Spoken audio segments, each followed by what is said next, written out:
going to be a grand slam home run. Swing and drive. Belton right. Welcome to the show.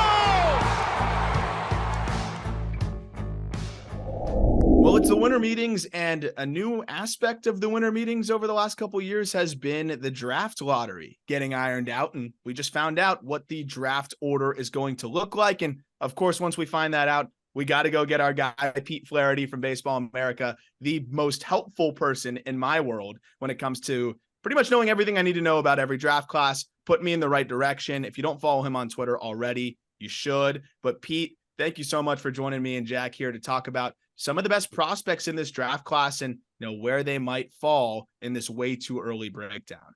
Well, thank you so much for having me on. I am, as always, so fired up to be on with you guys. And when you shot me a text last night, it made my night. So I'm excited. I'm excited to run through some of the class with you. You were having a pretty crappy night, huh? No, I was having a great night too. I went to see the Priscilla movie with my girlfriend. Mm-hmm. Government name revealed later on. We just finished up a nice sushi dinner, and then Arm texted me, and it was a great end to the evening. That is awesome. Hey, how upset, scale of 1 to 10, were you that Deputy Commissioner of the NBA, Mark Tatum, was not there announcing the MLB Draft Lottery? Oh man, I needed Mark Tatum, and then I also needed the guy in like the 300 levels of Radio City Music Hall or wherever it was, like spoiling the picks. Mm-hmm. Like, I don't know if you've seen that TikTok where he's like, the Denver Nuggets select, and the guy's like, Emmanuel Mudiay. I needed that guy like up there too, like saying who got the pick. So that would have been also perfect for the Operaland experience, because I don't know if you guys have like heard about this place or been to this place. It is absolutely bananas. The architecture, the layout, it literally, it feels like you're on like the Truman Show. So I that's the one thing that's interesting about the MLB draft. And I think they're working towards making it more of a spectacle and more exciting. And, I'm curious kind of before we jump into some of these top prospects who can go 1-1 and all that good stuff. And of course, going through the order, where you feel that the draft is at now. Of course, it's never going to be the NBA. It's never going to be the NFL draft because of just the process of having to climb through the minor leagues and all that good stuff. But now we're seeing some of these guys, especially the college players that, the level of play in college has just never been better, and that allows for guys to climb kind of quickly. And we're seeing Wyatt Langford potentially ready to crack an opening day roster. Heck, we're seeing Jackson Holiday a year after really being drafted in his first full season out of high school, potentially being able to crack an opening day roster. You're seeing the draft on ESPN. You're seeing the big board, and yeah, I think the promotion of it and the distribution of it a little bit different. And they're doing it in a really fun week with the All-Star week and now this lottery and all that stuff. How do you feel the MLB draft is kind of trending? You're not going to have shams leaking the picks before so someone can yell, out from, the middle of the stands, but it seems like there's a little bit more intrigue around the MLB draft, at least over the last couple of years. There definitely is. You mentioned it. You get it on ESPN, you throw in the combine. I think you throw in a more interested general public around prospects, the college game, all of that stuff that has to do with the draft. And I think it makes for a good product. I honestly am not sure of the ratings it's garnered, but it seems just from where I sit, there is a lot more interest and intrigue with the draft from people who I would have never thought would be interested in that kind of stuff. But with that being said, with the July timing, I know it sounds like a ton of fun in a great week because you have the All-Star week, the Futures game, the Home Run Derby, all these fun events culminating with the draft. I know from many a scout and many a front office personnel that they can't stand the July draft. It is smack dab in the middle of the summer. It is right after Omaha. I think that there's some talk of maybe going back to a June draft, which I personally would enjoy, but it throws a wrench into everything with summer ball, just the various events going on. But I think looking at it from 10,000 feet, I think that it is a really good thing for the game. Like, more eyes on your product is really never a bad thing. Right. And I think everyone loves drafts, everyone loves prospect rankings, everyone loves debating and discourse. So I think as with any draft, it's the perfect opportunity for people to enjoy all three. I've got a lot of prospect questions once we get into the individuals that could be going at the top of this draft, but I'm just going to share with you kind of my working theory on the MLB draft as of late. yes, the ratings are going to get better when you change the landing spot on linear television, right? Like MLB Network is going to do worse ratings than ESPN. That's just how it's going to go. But you have both of those kind of streamlining the draft coverage. My theory on the draft is the best thing to happen to draft coverage is probably the NIL era of college baseball and maybe the lack of parity in college baseball that's coming. And, you've got those top flight teams, and LSU is, paying for a national championship, which makes a lot of sense. I don't blame them one bit for doing so, going to get Skeens, going to get Tommy White. Then you've got Chase Burns going from Tennessee to Wake Forest. Like, it seems like there are going to be 10 teams that are in contention going into every single season. And with those teams likely making their way to Omaha and with the draft falling right after Omaha, that seems like the best thing that baseball can do for its prospect product, no?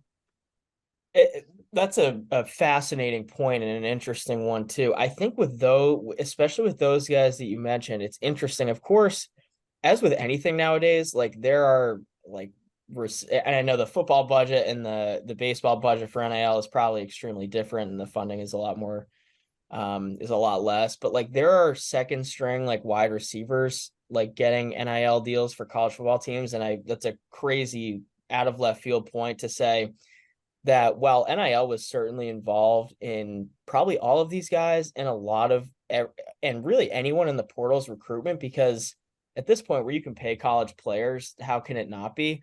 I think that people underestimate I think just the fact that it was a recruiting win for the Coach Walters, Coach Schlossnagels, Coach Jay Johnsons of the world.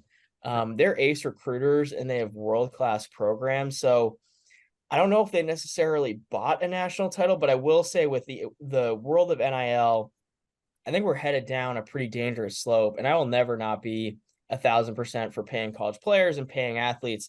That's not the issue. I just think that we're going to have, like you said, it's going to be probably 10 to 15 teams annually who are in a clear tier of their own in college baseball. And for some, that's going to be really fun to watch. For others, it's not going to be really fun to watch, and they'll have kind of a what's the point mentality. So I think that as with anything, especially with the transfer portal, it's a lot about regulating. I'm probably the last person to ask about how to do that, and I provided a relatively easy idea to an extremely complex, nuanced, maybe impossible problem to solve. But I think that the long-winded answer is, yeah, like people are going to be a lot more excited.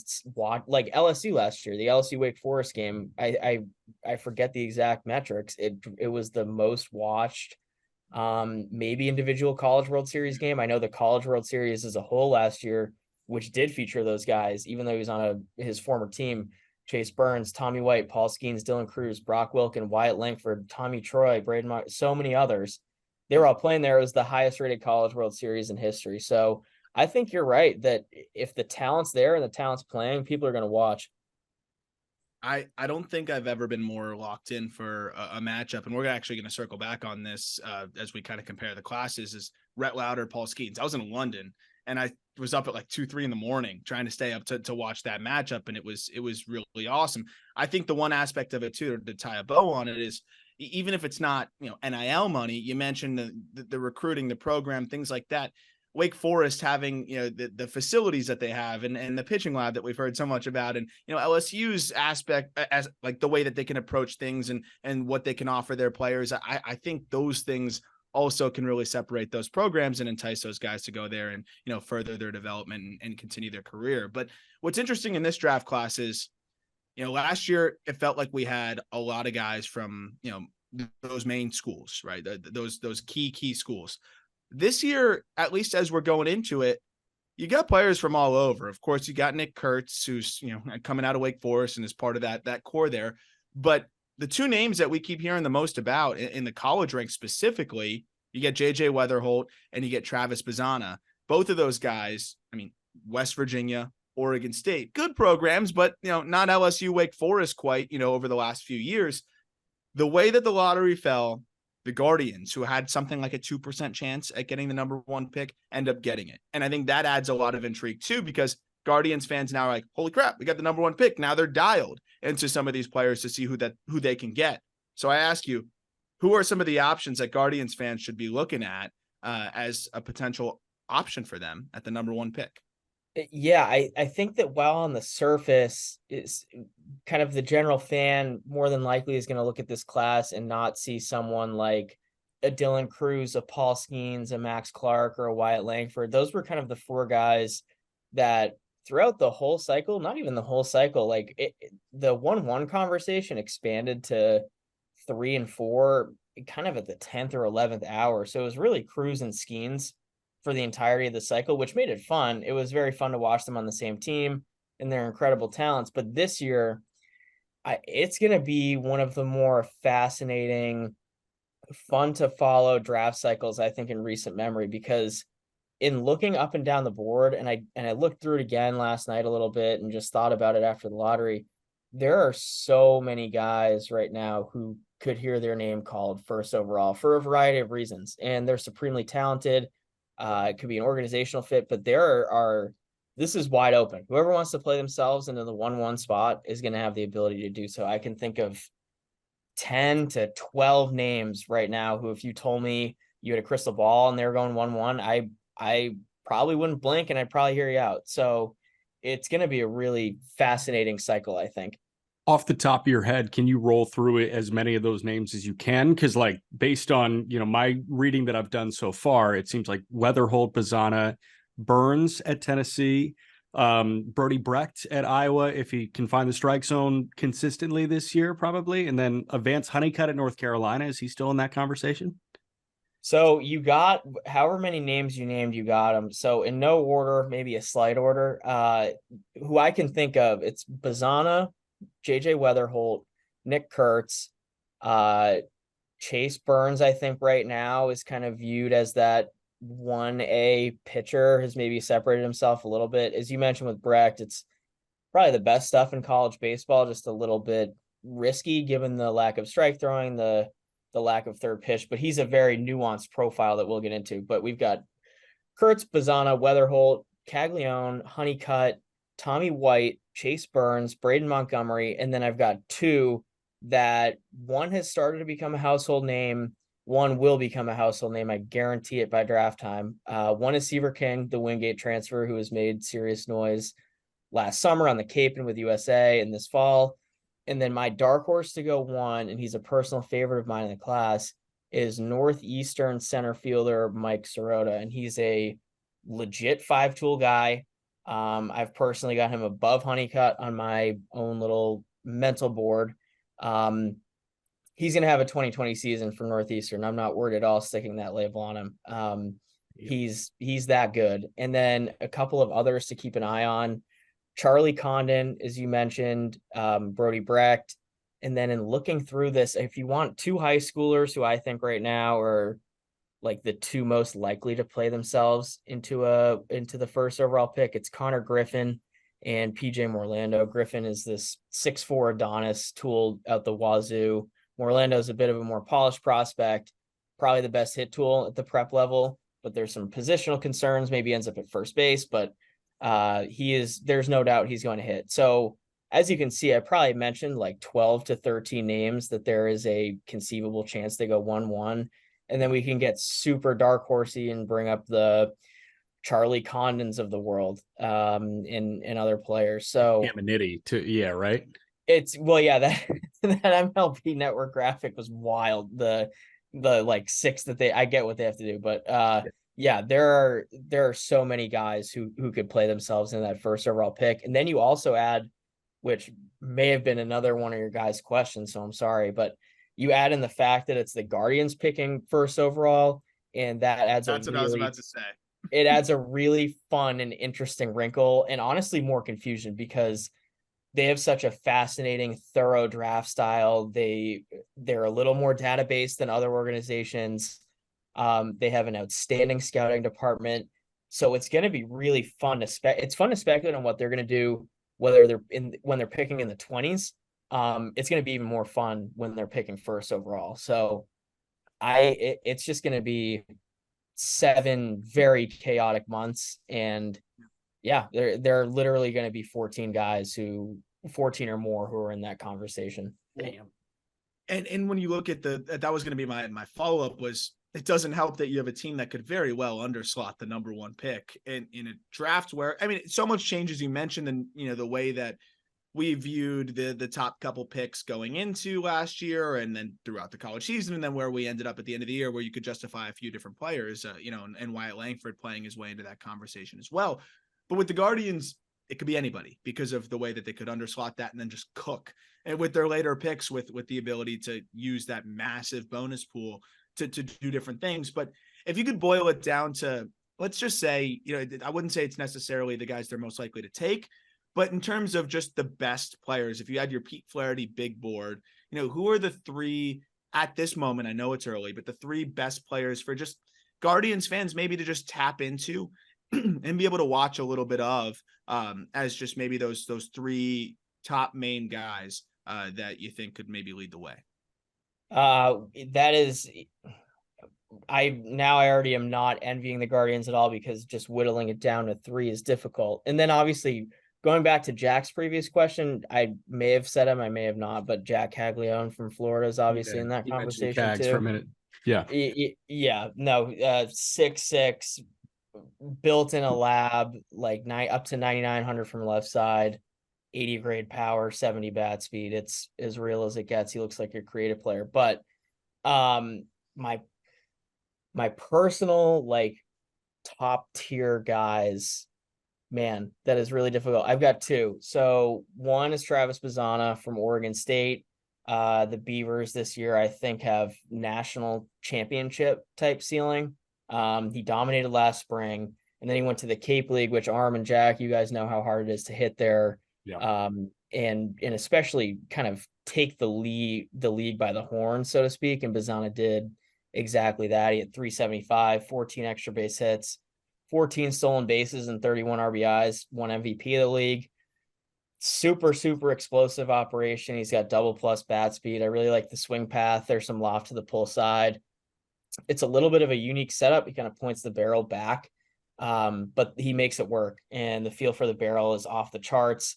His pitch recognition skills are as advanced as any hitter in the country. I think a close friend of all of ours, Jeff Ponce, had a great quote. It was that Bazzana's eyes are God's track, man. And it's true when you watch him play. Like, he is so comfortable in the box. He knows exactly what he's doing. He goes in there with a clear plan.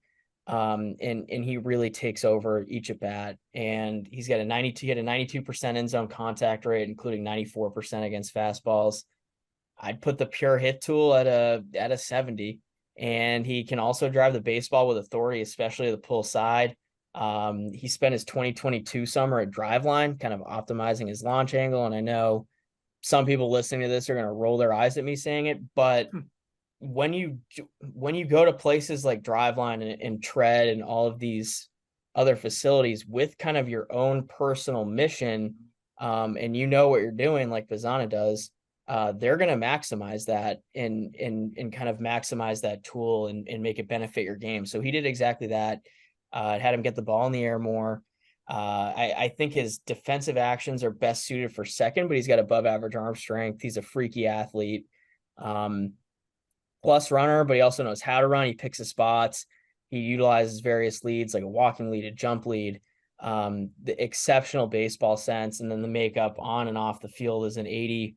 This summer, I remember I was watching him play, and they were down like 10-2 in the 8th or something. And you guys know with summer ball, and it gets really dark and really quiet. Pack it in, man. Yeah. You could hear anything in the park.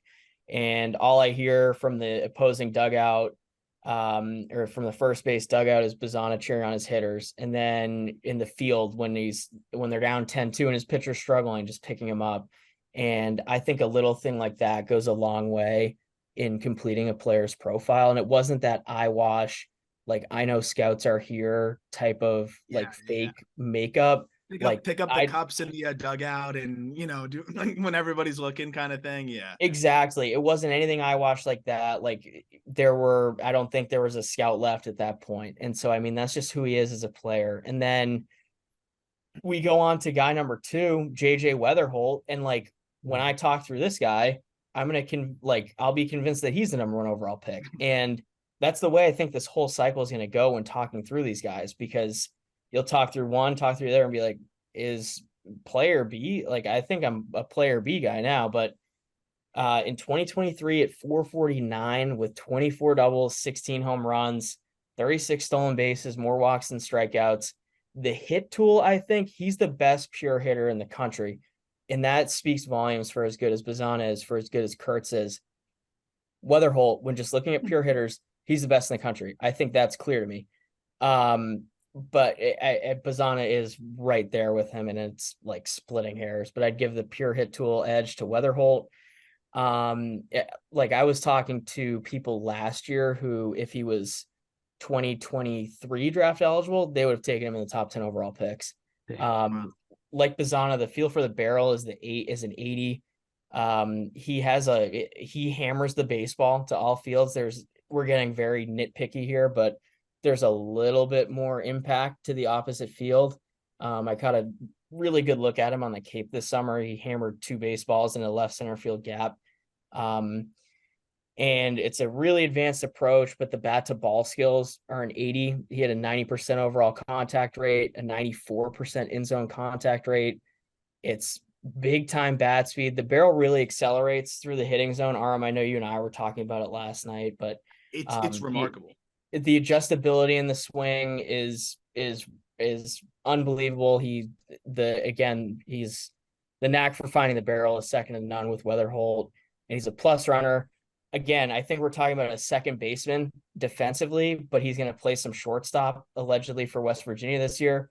It's going to be really interesting how he looks, because if he can establish himself as a shortstop, that changes a lot of things, I'd say. And then again, with like Bazana, it's double plus makeup. And in explaining this to you guys, again, you'll get it, how rare this is, but he started his summer on the Cape. He went to USA, and then he came back to the Cape, and he played like on a gimpy hamstring, which is an injury that's fine now, but that's so rare nowadays. And he is such a baseball rat and fun to watch. Like, similar to Bazana, his love for the game shows when you watch him play, which I think is so rare nowadays and so underrated. And like the 75-year-old in me loves that. Yeah. And yeah. I think that this is me being the middleman, but you cannot go wrong with either of these two guys at the top. In my mind, they're each worthy of a number 1 overall selection. I have no doubt they're going to crush it this spring. And it is going to be, they're going to make it, and these other guys will too, but they're going to make it so hard on the decision makers in July. I can't even imagine how that's going to go. And then if we want a third guy, I'll go with Nick Kurtz from Wake Forest.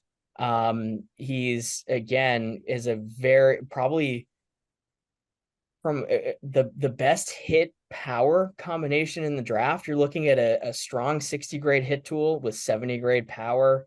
It is, and again, this is a guy we're texting about, but it is a freaky operation in the box. For someone his size, the plate coverage that he has combined with the feel for the barrel, it makes for a literal impossible at bat, because he's also got a sound approach, and he can square the baseball up no matter where it's pitched. Impact is real to all fields. And for someone his size, and you look at his swing, and Aram, you brought this up last night, but it is like uniquely compact and explosive for someone like that, because you see these guys that are 6'5", 6'6", 6'7". It looks long, it looks kind of gangly, it looks out of sync, but like it is, as you said, and it was the perfect way, like you watch him swing, it's just super snappy and quick. And it's like, wow, like for someone this size to be able to do that in the box, it makes him kind of a unicorn. And then you look at the defense, and people will be like, oh, he's a first baseman, all this, all that. I don't care if he's a first baseman, because one, the offensive profile alone is going to get him to the big leagues, and I think has him in that impact big leaguer category. And he moves really well. He's got soft feet. He's nimble. He's a sure-handed defender. Moves well in either direction. And then if needed, like he's not gonna play there, and probably not gonna be viewed there professionally, but you could stick him out in left or right, and he'd be fine holding his own for a game or a series. Like that's how well he moves. And I think there's 35 to 40 home run upside. And I'm sorry for my long-winded rant on all these guys. Those are the three guys I definitely was going to ask you specifically on, and I'll kick it to Jack in a second, but two things before I forget. One, we know how much the Guardians love makeup. So while I think that I would imagine they might underslot that pick, they always go after the guys that are elite in the makeup department, and you got two of those guys at the top. And then on top of that, you reminded me Spencer Torkelson was the kind of guy that between USA, going to play on the Cape, just a baseball rat, and those are things you love to see. And then Kurtz, I saw the swing before I looked at his measurables. I don't know why I never saw how tall he was.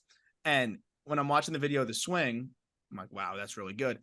It made me 10 times more shocked that he was 6'6". I couldn't believe it when I saw the height, because he does not, to your point, swing the bat at all like almost any 6'6" guy I've ever seen. Yeah, I was gonna say he could be 5'11", 6'1", and you'd be like, damn, like that's a really good explosive swing. Like I like how he looks in the box. But then you also like he's 6'6", and it's like, and now I've like kind of talked myself into Kurtz, and that's just how this whole like cycle is gonna go. And if there was, I was debating at 3 or 4 for a guy to mention, and I was so close to doing it. I'll go back to my dark horse and say that Mike Sirota would be my 4th guy to throw in there. And this is like a little bit of a personal one. Maybe my Northeast bias. I was gonna say you love your Northeast guys too. I know, but they always end up being good. The ones you were on end up being good. You nailed it with Freelick. So spew on us, man. Hey, he is just as good, if not, I think he's better than what Sal was going into his draft year. And that says something, because being from up in that neck of the wood, like Sal was Sal, and like Sal was being talked about since he was an 8th grader at Lexington High. But Sirota, career year last year, he really got into the power that he has. 346, 18 home runs, 19 stolen bases. He's a plus runner and an outstanding athlete. And that skill set translates really well to center, where I think he's a plus defender. The arm is average, but it's totally suitable for the position. And his athlete and speed, his athleticism and speed make him really tough to move him off the position.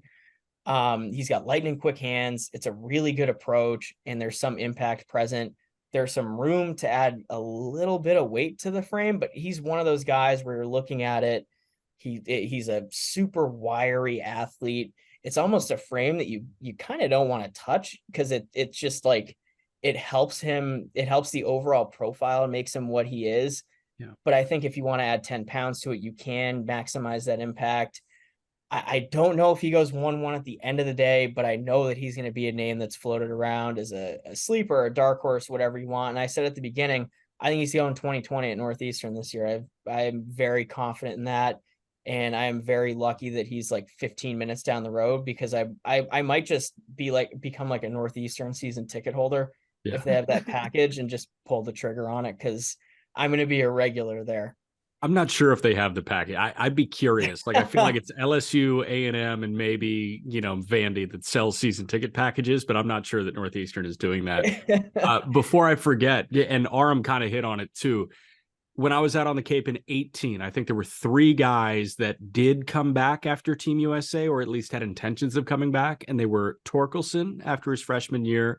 There was Zach Thompson, the left-hander from Kentucky, who's still with the Cardinals, and Bryson Stott with Wareham. And note, those are 3 big leaguers that'll continue to get shots. So that does say a lot. Kind of a question for both you guys, because you guys are so much better at the swing minutia than I am. Like, Aram has to talk to me like I'm a kindergartner when it comes to post. Like, I can get all the pre-swing moves, but as soon as that bat leaves the back shoulder, I'm like, Aram, you take over, man.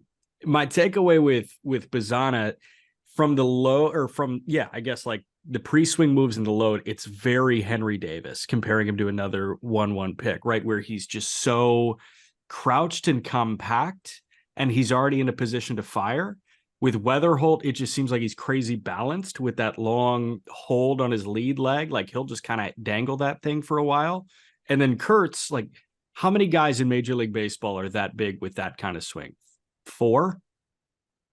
There are not many, and Aram, I'll let you take the lead on it, because I also love hearing you talk about swings and how a guy looks in the box. But I think that you nailed it on all these guys. Like with Bazana, it's almost like popping a bottle of champagne, kind of like you have this like really compact kind of crouch load. There's again, you look at, there's a little bit of a bat wiggle pre-swing. The barrel setup Not is a little much. unique, Yeah. but there's a teeny barrel tip. And then after that, it's just boom, like everything just explodes and he unleashes on the baseball. And then with Weatherholt, you still have that snappy barrel, really quick bat speed.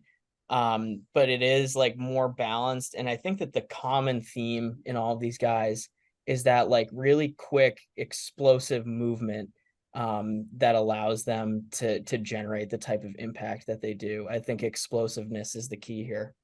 Gotcha. Yeah, I think that's kind of what it boils down to for me is both Weatherholt and Bazana are able to get from 0 to 100 so quickly, right? They're able to, I mean, their hands work so quick. The bat speed that they're able to generate it with minimal effort is what they leverage really well. And I think Bazana specifically, Jack, you kind of alluded to, that kind of preset feel. Davis had a little bit more of like the movement into it, but he started it so early that it didn't really matter. And then got slotted so early that he was there. Bazana, it's like, I think he likes to start his barrel downward because the only move he really needs is to just kind of pull it back and create that stretch.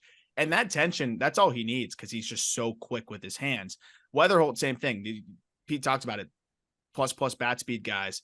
For them, I think it's, hey, I don't need much extraneous movement. Let's get to my spot. But I think Weatherholt's more, hey, I want to be loose. I want to be adjustable. And for Bazana, he's able to get anywhere he wants anyway. So I think he likes that tension feel. And both of those guys have it down. Like, I don't really care about anything specific, and kind of tying back to the drive line point. Like Mookie Betts went there, right? Those guys are going there to literally optimize their body movements in terms of just being able to tap into the most power possible. They're not changing their swings. They're not changing certain things. They're just trying to channel the right muscles and, make sure that, everything's working in sync. But when you look at Bazana, like he's got down what works for him. Like, and you look at Weatherholt, that's going to work for him too. So I'm excited about those two guys because I just don't think that there's much else that needs to change other than continuing to develop in the pitch recognition department, continuing to figure out how you can leverage your power a little bit more and go from there. So you have both those guys. I'm going to venture to say like one of them goes in the top 2, right? And you got, or both of them can go 1, 2. It's Guardians 1, it's Reds 2. And we talk about Rocktober. We're big Rockies guys here. We just have a lot of fun with them. I want one of those two guys to fall to the Rockies so bad because I know Nick Kurtz would also put up crazy numbers out there, but I'm imagining a Bazana in Colorado because his swing's a little bit flatter. I know you talked about he's worked to kind of create more loft and has, but it's just so much more of a line drive. I feel like stroke, spray it all over the field, get into a pull side and just be a contact machine that could play out there in Colorado. If somebody goes ahead of, I guess, either of those guys in the top 2, then we'll see one of those guys fall to 3. In the event that Bazana and Weatherholt go 1, 2, we get to number 3 with the Rockies here. What direction could you see them go? Is it like a Nick Kurtz? Could we see them go with somebody like Serrata, who you mentioned kind of just really, emerged? Or do we get to the range here where it's kind of wide open and we could start to hear pitchers' names be involved? Because Chase Burns, we just saw that the Rockies jump on the opportunity to take a Chase Dollander. And we know that the Rockies, I mean, you're not going to sign free agents. No one wants to go pitch there. It's hard to develop underrated arms in environments where your stuff is, not going to play the same way. So their approach has been just go get the best arm you can get. Chase Burns at this juncture would be the best arm that they can get. I don't know what direction. I don't know if they're going to go pitcher or not, but just to kind of segue into the pitching side, is there a chance we could see Burns this early? We talked about him 1-1. So I guess, yes. What does he need to do to be an option for the Rockies at 3 or an option at number 1? I think it's simple. And I think that it's what he plans on doing and what I bet on him doing. And that's putting together a full healthy season with strong performance in the wake rotation. And I think he's well on his way to doing that and kind of getting into more of the like nitty gritty. Like it's a great looking body. It's pretty lean and high waisted at 6'4", 195, high 3/4 slot with big time arm speed and the calling card with Burns. And this is what people recognize him even dating back to his high school days for, is that thunderous fastball. It sits in the 96 to 100 mile an hour range. Like he'll pitch in that range. And he's regularly bumped 101 and 102. It explodes out of the hand. It's got a ton of run and ride, especially some run to the arm side through the zone. Between its shape and velo, that's a 70 heater. And then I think what's crazy to say, because everyone is always so excited and happy with velocity, and rightfully so. It's very cool to see a guy throw hard and throw in the triple digits. But I mean, his like high 80s, low 90s power slider is, I mean, it's right there with Brody Brecht's. I'd probably give the edge to Brecht on the breaking ball for best pitch in the draft, but his is right there. It's got a ton of sharp 2-plane break. It'll also take on more of a sweeping look at times, and last year held opposing hitters to a 151 average, had a miss rate of 61%, and he's got advanced feel for the pitch. I'd also put a 70 on it. And then this fall, like most importantly, I think the most important part of his game, he's got a high 80s changeup, and it'll flash kind of heavy tumbling life and a little bit of fade, but it's allegedly taken a big step forward this fall, which if you're looking at a guy with 270s and even in a solid average, above average changeup, like a slam dunk starter. And then again, he's going to be in the Wake pitching lab. He has been all fall. He will be all season. I think that's another fun element to kind of maximizing his upside. And I have no doubt they're going to do it down there in Winston-Salem. They're as good as it gets with pitching development. So if the Rockies wanted to get a little kind of funky at 3 and just pull the trigger on pitching early, I think right here on Wednesday, December 6th, as we record this, I think that Burns is probably the guy. I love that. Quick follow-up on Burns, and then I want to get to Brecht too, because there are a couple of things that I love about each of them. And you mentioned the pitch mix for Burns in the most endearing way, and Arms heard me say this. I want my pitchers to be psychopaths, and it seems like Burns is that. And you saw the way he came off the mound during the NCAA tournament for Tennessee. That was next level intensity. And what I appreciate most about that is you never worry about intent. And I think intent is one of the biggest buzzwords that we have in pitching now, because there are so many guys that are preaching, hey, if you want to get to 99, you have to like put every ounce of your being into throwing each pitch 99 miles an hour. Intent is the word that I hear from every pitching prospect when I talk to them. Do you have any intent concerns with Chase Burns? And then with Brecht, the thing that I love about him is he played wide receiver for a year at Iowa. Like, that's a freak athlete. He's a very good athlete. And my favorite, I guess, cross-sport example of that is Calipari never saw Willie Cauley-Stein play basketball. He went to go see a 6'11" wide receiver, and he offered him a basketball scholarship because he knew that it could translate. And it's translated into a 7-year NBA career. So when I hear that a pitcher played wide receiver, I'm obsessed. And when I see that psychopath energy, and again, in an endearing way, I'm bought in on both those guys, I think.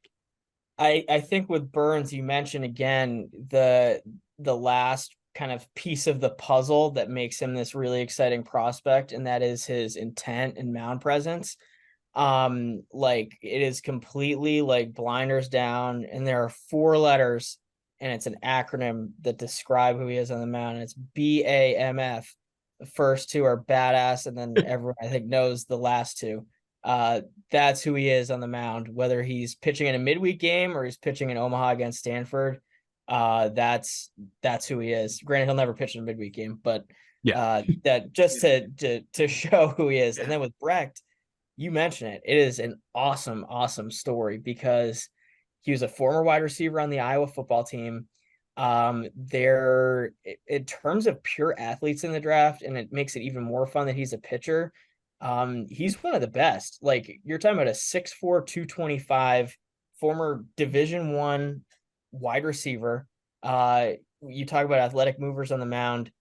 He's got that down to a T. It is a low effort delivery. It looks like he's playing catch at 97 to 100. Again, like Burns, he's been up to 101, 102. He got a stadium gun 104 read, and it's got some riding life through the zone. Just looking at the individual pitch, I think that Brecht's fastball is probably the best in the draft. And then like right there with him. It's Burns from Tennessee, Tyson Neighbors from Kansas State's another one. And then like for as good as that fastball is, like Burns, he's also got just a hellacious high 80s power slider, slurvy type of breaking ball. Threw it 49% of the time, actually more than his fastball last year. And it was virtually unhittable. 131 opponent's batting average against the pitch, 53% miss rate. It's got just super sharp downward and two plane break. It's got some depth and bigger shape at times, more of that slurvy look, but it's so sharp. He's got, I think, a decent feel for the pitch, even with the kind of command and control bugaboo. I think the feel for the pitch is there. And he's able to pitch with it, which is unique. And then again, kind of a little bit like Burns, he hardly threw his changeup. I think he threw it like only a handful of times, but there were a couple that I saw, and I don't know if it was by accident or not, but he's pitching against Texas Tech, and there's a left-handed hitter, and I think it was a plus count for Brecht, and he threw this, I think it was a 89, 91 mile an hour changeup, and it had a ton of fade to the arm side. It just went vroom and tumbled, and I was like, holy cow, like that's a plus changeup. But I think it's just going to, like, he'll need to add feel for the pitch. I think he needs to add polish to his game in general. But I will say, this is a kid who's never played fall base. Like, this is his first year where he's focusing only on baseball. And I think that there's something to be said for that he is where he is. And he's been a 2-sport Division I athlete this whole time. Like, this is his first year where he played fall baseball. Like, he can finally like just put all his chips on the table for baseball. And I think it's going to go a long way. You want to talk about, I think, underrated nationally, like pitching factories. Iowa is that. And Coach Sean McGrath, the pitching coach, is one of the best in the country in my mind. And I have no doubt that in working with Brecht this fall, they're going to get him right for the spring. They'll have a third pitch in his arsenal. And they're gonna have the control and command progress as much as they can. So I think that there's a little bit of work to be done to convince teams that he is a starter at the next level, but he very well could come out this spring and get rid of all of that doubt. And then we're talking about a really fun debate with him also potentially going in the top 10. Well, when you have an athlete like that too, right, you feel a little bit more optimistic about, what you can get him to, learn about his body, learn about the mechanics, and just continue to hone in on that. I mean, we saw an athletic pitcher in Chase Dollander start to lose some of his delivery a little bit, and now he's working to get back with that and kind of get back to the command that we saw previously. I have a question about comparing the draft classes real quick, but one more thing that I just remembered that stood out to me with Bazzana is that the way, and I don't know if this is something that you put much stock into, Pete, but it's one of those things that if you do it well, I think it really helps. If you don't, and it's kind of eyewash. But the way he kind of varies his leg kicks and varies his timing, like if he feels sped up, I saw Bazzana kind of cut down on the leg kick and go shorter. Reminds me of something that Matt Shaw kind of used to do, or still does, and I think helped him kind of climb quickly. Was in his advantage counts. He talked about the power to the pull side. Let it eat a little bit more. You'll see a bigger leg kick. If he feels sped up left on left, or a guy's wearing him out inside, it's kind of that shorter leg kick, and that's something I love to see, and I think will translate well for Bazzana. But tying back to the pitching side of things, again, a lot's going to change, a lot's going to happen. I mean, I know a lot of people were excited about Lauder, but he obviously just vaulted his stock. A bunch of other arms vault their stock every single year, especially in the prep ranks. So this isn't a definitive thing. But I don't know if you can kind of put your time machine, put yourself in a time machine here and get yourself to December of last year, where I think we probably talked around the same time. How does this draft class stack up pitching wise? Because to me, there's a lot of variance. Again, Skeens wasn't even Skeens until he was, the guy that he became at the end of the season. And that could always happen. But I don't know. I look from top to bottom, and I feel like some of the intriguing arms are two-way guys, especially in high school. I don't know if there's not that like traditional Rhett Lauder. There's not that safer arm that I see right now, but maybe I'm just not looking deep enough. I know that there's some arms that you like a lot, that are projected at this moment in the back end of the first round. But how would you say the top 5 arms in this class maybe stack up to the top 5 arms in last year's class? Yeah, so off the top of my head, the top 5 from last year in no order is kind of the 5 best. It was Skeens, Dolander, Rhett Lauder. I'll throw Noble Meyer in there from the prep level, and Yep. then Hurston Waldrop, I'd say, to kind of round out that group. And I think I think that there were more safer, like we knew like Rhett Lauder was a starter, Paul Skeens was a starter. There were a lot less, I think, relief concerns at this time, but I think that the overall upside is right on par with last year. I think it's tough to compare any of these guys to Skeens, even though he had a couple of crummy appearances, but it's such a small sample. Like I don't really care. Like it's going to be hard to compare anyone to Skeens right now. But when talking about these guys, Chase Burns, Brody Brecht, Hagen Smith from Arkansas, Josh Hartle from Wake Forest, a little bit more of a finished product, safer bet, but probably the most advanced arm in the country for my money's worth. Hartle is. And then Jonathan Santucci, they all have, I think, like impact, like Burns and Brecht, especially Burns, has front end of the rotation like ace potential. Like we've talked about it at length now, but if you're taking one pitcher in the top 10 right now on December 6th, I think that Burns is the guy. And then a lot of these other arms you can kind of slot in soon thereafter, and they all have solid 3-starter, perhaps number 2 starter type upside. Josh Hartle could pitch in the big leagues for 15 to 20 years. But I think that when looking at the class as a whole, there's going to be a lot of betting on the upside that a lot of these players have, especially on the pitching side. Pete, last one from me. The two-way guys, two jump to my mind. Caglione at Florida, Jack Caglione, and Braden Montgomery at Stanford. Very simple question, but who are they? Like, what do they look like as minor leaguers and as major leaguers? Do either of them have the capability of doing both at the professional level? If not, which side do they settle on, and what does that profile look like? Yeah, I'll start with Caglione because I think that he is the household name for as good as Montgomery is, but he's the more famous of the two. So I'll start off with him. And it's kind of like, it's weird to say after what he did last year, which is hit 323 with a nation leading 33 home runs, 90 RBIs on the mound. He had a respectable 4.3 ERA with 87 strikeouts and 74 innings. It's difficult to figure out like what he is professionally, because I think whoever drafts him I think that they will obviously let him do both to start.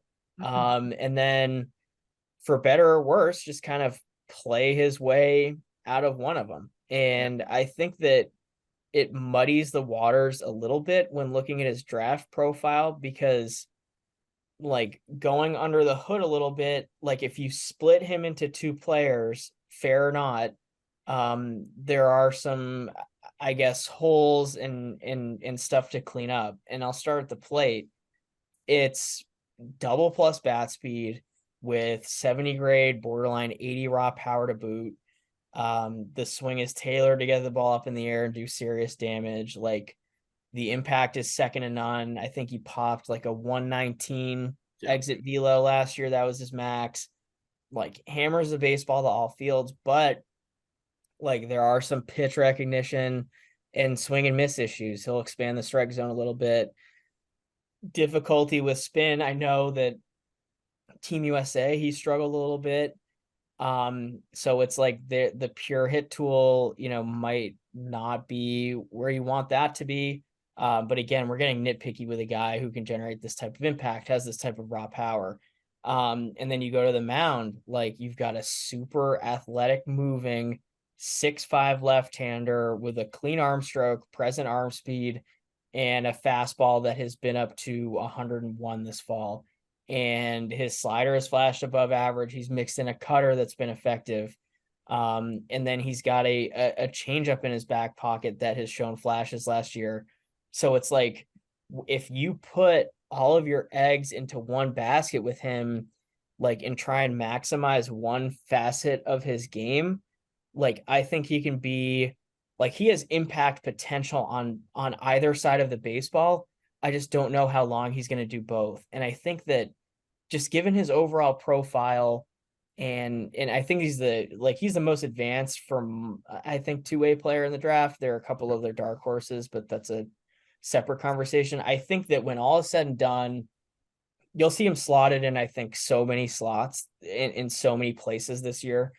In the first round with Caglione, you'll see him as high as 1. You'll probably see him as low as past the 15th overall pick. Really? I think it's going to be really difficult to let this overall player, and to let someone like that fall for very long. Like, I'm still going to take him in the top half of the first round. I know that there's risk involved. I don't think that he's going to fall past the first 15 overall picks. I just don't think it's going to happen. And it could this spring with how he plays. Like, there's obviously so much variability in baseball, especially, but again, I think he's a top half of the first round guy. And then with Montgomery, similarly, like, I think he's a guy who's also got top 10, top half of the first round type upside. Was outstanding last spring for Stanford. He had 336 with 17 home runs and 61 RBIs. Went up to the Cape and hit 340 with 5 extra base hits and 12 RBIs in 14 games. He's a 2-time USA guy. I think the most positive development for Montgomery is between 22 and 23. He really shored up his approach and swing decisions. It led to a 6% decrease in overall chase rate, as well as a much improved walk rate. And he's got a pro body at 6'3", 215. Simple setup in the box. He's got big time bat speed and plus power from both sides. And he consistently gets the ball in the air and drives it with authority. And I think that improving hit tool is a big part of his game. And he moves well in right field. And the calling card, maybe with Montgomery, is that arm. It's an 80 grade arm. It's the closest thing we have in this draft to an 80 grade arm.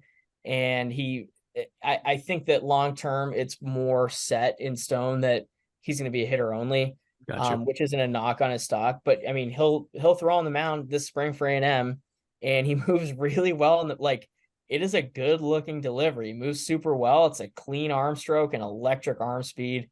Stays behind the baseball really well, and his fastball has been up to 99 with serious carry through the zone. And again, you talk about the makeup. He's an 80.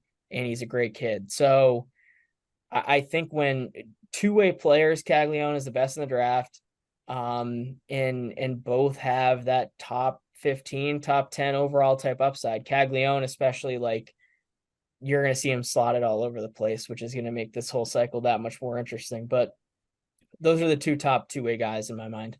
Gotcha. With Caglione, it was interesting to me that you saw a decent contact rates. We started to see him kind of get overpowered a little bit against some of the better competition as we got to the postseason, the regional, super regional, and so on and so forth. But I mean, the guy was chasing like 45% of the time, and there's something around that range, and still was putting up the numbers that he did. So is it pitch rec? Maybe a little bit, but could he also hone in on a little bit of a better approach? And how does that help? I'm really fascinated to find that out. Montgomery had one of the best throws I've ever seen in the outfield. I don't remember if it was the regional or if it was a conference tournament, but I singed in my mind as one of the best throws I've ever seen. And beyond that, I do really like the bat. I like, if you're going to be a switch hitter, I do like the fact that his left-handed swing is definitely further ahead than the right-handed swing and all that good stuff. One other thing I wanted to kind of hit on before we wrap up, because we haven't talked Vance Honeycutt. So I want to ask you about him. And then I also want to ask you about Tommy White, how those two compare, because I have some concerns about Tommy White and the approach and some of the whiff and the moving parts to his swing. We talk about Bazana and Weatherholt and how these guys are, very simple, repeat their moves, really control the barrel well. And then I see a Tommy White who's like, I mean, the bat speed's again impressive, but it is like cut it loose and just kind of let it fly. And I just don't know if that's going to play the same way at the upper levels. I'm going to start real quick and tell me I have a statement. You don't have to add much after that. And then I want to go to the college side. PJ Morlando has maybe the best prep swing in the draft. Is that crazy to say?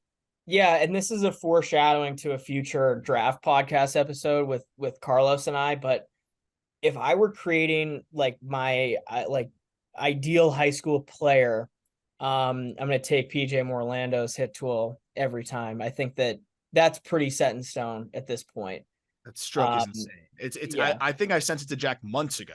I was just like, because I missed him in the Derby at the Futures game or the other. I was obsessed. So it was like I guess halftime of the home run derby at the major league level in Seattle, and it was Morlando and another guy, and Morlando's swing, because Will Cohen and I, our video guy, were sitting in right field, and we were pissed because we got half a round of Adley Rutschman, and that was it. Like there were no balls coming our way, and then Morlando is just killing baseballs to right, and it was hilarious. I know he was putting balls in the upper deck. I know that, and I was like, good God. Just, but yeah, no movement too. Like his lower half is so still, but he stays in the backside so well. I mean, it's geared for lift, but he can still make tons of contact. Like that's got to be one of my favorite swings. But then also you look at the college side here, two guys that, I think some people are expecting to go ahead of him. And again, I think the positional side of things kind of ties into that. But where do Honeycutt and Tommy White kind of stack up with a Morlando? I know we're comparing apples to oranges here, but for me, I would go Morlando over White at this point. And then does Honeycutt, just his positional, value and the other aspects of that, kind of put him ahead of both of those guys?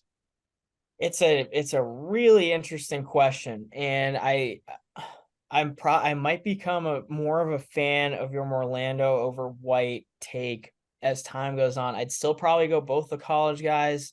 That's fair. But the hit power combo with Morlando is really, really hard to ignore. And I think just starting off with Honeycutt and talking through who he is, like he's one of the most tooled up players in the entire draft class. Like he exploded on the scene as a true freshman, and he hit 296 he had a 25-25 season. I think the first one in Carolina history to do it, or the first one in a long time. Something like that. I should have came in armed with that fact, but 25 bombs, 29 stolen bases, 57 RBIs. The production was a little bit down last year, but he refined the swing and miss. The swing decisions improved. The pitch recognition skills also improved, which led to a 9% decrease in overall miss rate year over year. It's a quiet setup in the box. I think he's got an engaged lower half. There's tons of quickness in his hands. He does create leverage in his swing, and I think that there's plus power to the pull side. But he'll also shoot the right center field gap in game. And I think that the key for him is going to be finding a happy medium between having that approach, like that sound approach, while also maximizing like his production and being able to produce. And I think it's that passive versus patient line that so many guys with that profile try to toe, right? And it's such a difficult one to toe, and that's the X factor with where he goes. Like he has first overall upside. He also might slip past the 15th pick and end up going in the 20 or so range, but he's also a star defender in center field. That was going to be my question. Glove plays up the middle. It's slam dunk center fielder, outstanding defender. He's got a knack for making big time plays. He covers plenty of ground, gap to gap, comfortable going in and going back on the ball. And it's a premium athlete. It's a great body at 6'3", 190, with a little bit of present strength. And again, he's also a plus runner. So kind of like Sirota, you've got a guy with 5-tool upside. He's just got to have it all come together this year. And there's a chance it does. But that's going to be the biggest question mark with him. And then I guess shifting focus to Tommy White, he's one of the best. I think he's viewed as one of the best hitters in the draft, and rightfully so. He transferred from NC State to LSU last year. And I mean, he was a huge reason as to why they were able to win the national championship. He had 374 with 24 doubles, 24 home runs, and 105 RBIs. And he is extremely thick and physical at 6 foot, 242 pounds. There's a ton of wrist and forearm strength. And I think like what sets him apart is his ability to drive the baseball to the opposite field. I think it's unlike anyone else in college baseball. And it's a pretty loose operation in the box. His hands are super, super lightning quick and whippy. And he, like, we'll get into the approach in due time, but like with 2 strikes, like he has some adaptability, and like he'll widen his base. He'll go super, super wide in his base. Like front foot is like at the front of the chalk. The back is almost at the Open, back of the box. In the front foot's almost like geared like open a little bit too, right? Yeah. Like he's almost like got that front hip leaking. It's a super unique setup. He gets a little deeper in his base, eliminates the stride, and he just lets his hands and natural strength do all the work. And I think, like, most notably, I remember watching him in that approach he deployed. It was a random game at LSU, and he hit one off the top of the left center field wall. And he's got a super aggressive approach in the box, not afraid to jump on the first pitch, and he's not going to get cheated. When you're talking about approach and bat to ball skills, because I think that's a fascinating argument, he's got above average, like, feel for the barrel and bat to ball skills. Like, he had an 87% in zone contact rate, 92% against sliders. There's plus power to all fields. I'd still say his hit tool is plus. And I think defensively, like, yellow zone at third, he looked fine over there. I think that, like, I think he's going to end up at first long term. And he plays with swag, and it's fun to watch, and he's a lovable guy from a fan perspective. And I think that, again, he's a likely top 15, top 20 overall pick. But where we go with White, and you brought it up, is the approach concerns. And last year he had a 40% overall chase rate, including 44% and 45% against sliders and curveballs respectively. And that's kind of the one, like, tiny red flag about, like, his offensive profile, is like the pitch recognition skills could improve. But again, like, with how much he was able to produce, like, even with the chase rates, and I know I might be naive to discount it a little bit, he's still at 374 with 24 double, like, with all that he did. Yeah. But I will say the pitching is, like, it's only going to get better. The stuff's only going to get that much more loud as he makes the transition to professional baseball. So I think shoring up the pitch recognition skills and maybe being a little more selective, like, he just loves to hit. Like, I think that, like, again, when you talk about the feel for the barrel and bat to ball skills, like, he wants to get in the box and swing. He doesn't want to walk. He doesn't want to do anything but mash. And I think that maybe, like, in a little bit of a reverse Honeycutt fashion, like, if he is able to show, like, he can be a little bit more selective and patient, up the walk rate a little, I think that that's going to quell some of the potential concerns. But I think when looking at him broadly, like, it's a guy who, even though he's going to probably be a right first baseman, can rake his way to the big leagues. But the chase rate is something to watch, because if it's similar this year, I'm just curious to see how the dialogue surrounding him plays out. Yeah, and I think that was kind of, to wrap up here, it's just, that was the one thing that I probably took too concentrated of a sample from the end of the season, seeing that free swinging start to get exposed a little bit with the location. But to your point, to be that aggressive, to have some of the, a loud barrel tip and some of that movement, and still be so quick to the ball and the feel for the barrel. I mean, I see an 88, 89% zone contact rate roughly, from the duration of the season. There's a lot of things to like. Being able to launch and create power from that preset spot is insane. That's a testament to the explosiveness and the twitch. So it's going to be really fun to see how these guys can, either continue to push their stock upwards, or see if some of these high school guys can overtake them. But Pete, as always, dude, thank you so much for giving us more info than anybody can on these draft guys, especially this early. We're going to be continuing to cover the draft. And of course, we would love to continue to have you involved with that as we get closer and closer. As we wrap up there, though, can you tell everybody where they can find you? Because again, you are tweeting 24/7 about all these different draft guys. I saw really Thanksgiving night. Quick, yeah, literally, like, with quick blurbs on, like, everything you need to know with these guys. So let the people know where to find you and where they can find your work, because I know they'll be following you after this episode. Well, first off, thank you so much for having me on. Like, it is such a blast to chop it up with you guys and talk through whatever it is in the game. So if you want to have me on again, I'm all for it. I know we can sit here for 5 hours talking through these guys, but on Twitter is at Peter G Flaherty, a simple handle. And I like to do one player a day. With my Thanksgiving tweet, I slipped out in between like dinner and dessert. And I think it was like the halftime of the Cowboys Commanders game. And I ripped off that tweet quick. I had the video cut up and I had what I was going to say like in my notes app. So I just like copy and pasted it and then sent it off. But you can find me on Twitter at Peter G Flaherty. My work is over at baseballamerica.com. And I put out stuff regularly there too, as well as a podcast. So any reading or listening is very much appreciated on my end. And obviously worth your time if you want to get primed up for this draft. We'll be doing some stuff on justbaseball.com as well, getting you ready as the way too early mock draft season is around the corner. As always, thank you for listening, Pete. Thank you again. And we look forward to talking prospects with you at the end of the week. Thanks for having me on.